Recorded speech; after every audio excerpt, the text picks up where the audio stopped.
Hi everyone, welcome back to Friday Fun. It's Shelby and Beatrice from the Group Services Department at Geneva Center. If you're anything like us, you're running a little bit low on materials and ideas. So this week we're getting a little bit crafty, a little bit colorful, and we're going to come up with some new fun ideas for you. Yeah, so the first activity we're going to be doing is dyeing stuff with avocado pits. Then we're going to be making paint, so at home DIY paint. And then we have one tip for reusing old crayons. So let's get into the video. Okay, so the first activity we're going to be talking about is dyeing fabrics.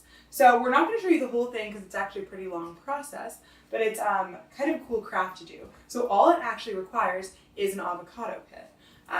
If you make guacamole and you have some leftover pits, this is a good way to reuse them.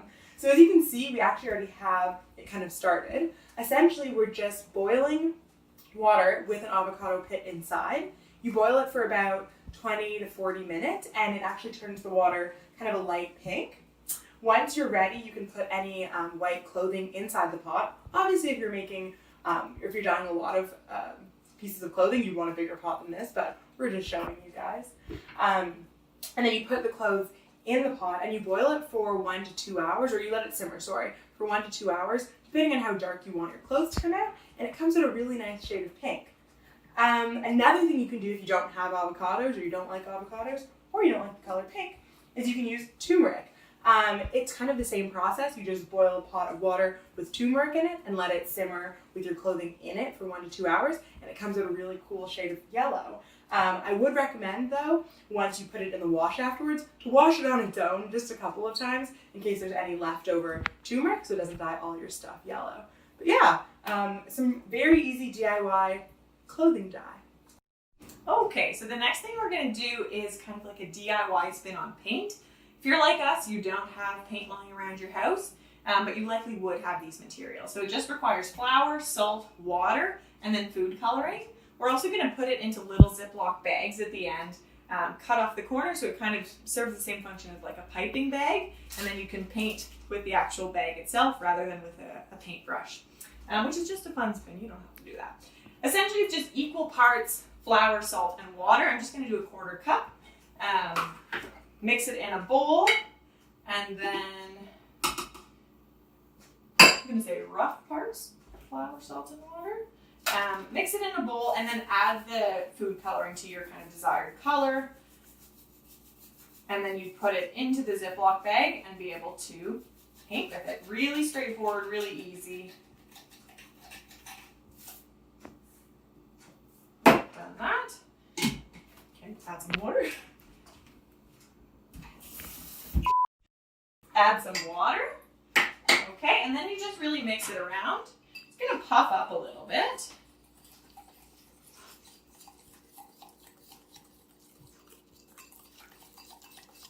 Nifty little whisk. Okay, so now I'm just going to separate it into the Ziploc bags and then add the different food coloring. Obviously, you do more drops of food coloring if you want it to be a brighter color, and less if you want it to be a lighter color. Pretty straightforward. Okay, so you can also add the food coloring into the bowl and mix it there. I decided to put it all in the bag first and then add the food coloring drops into the bag and then mix it around in there.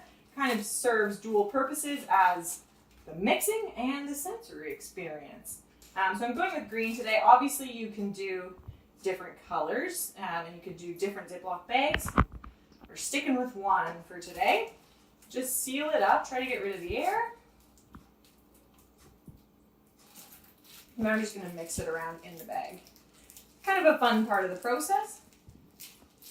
But like I mentioned, you could do it in the bowl as well. Got a tie-dye right now.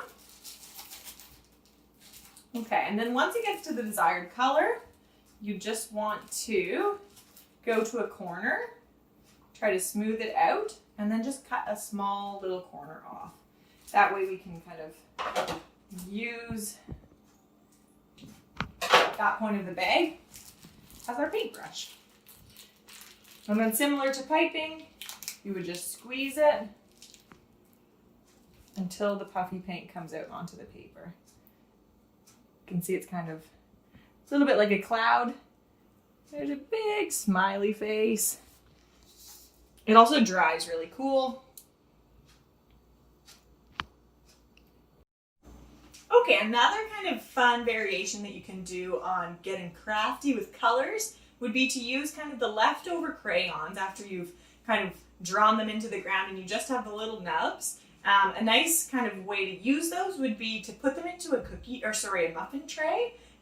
Ideally, you'd use like the silicone muffin trays that are non-stick or the silicone muffin tray liners, so that it's easy to pop out again. But essentially, you just put them into the muffin tray, mix either similar colors together or just do a random assortment of colors, put them in the oven until they bake down, and then you can kind of use the big muffin-shaped unicrayon to kind of finish up all of your old supplies and still get some use out of them. Okay, well, thanks everyone for watching. We hope you enjoyed our kind of unorthodox crafts today. You know, I'm sure everybody's running low on supplies, but you can still make a lot of really cool, fun activities with just stuff you have around the house. So yeah, thanks everybody. Stay safe. Bye.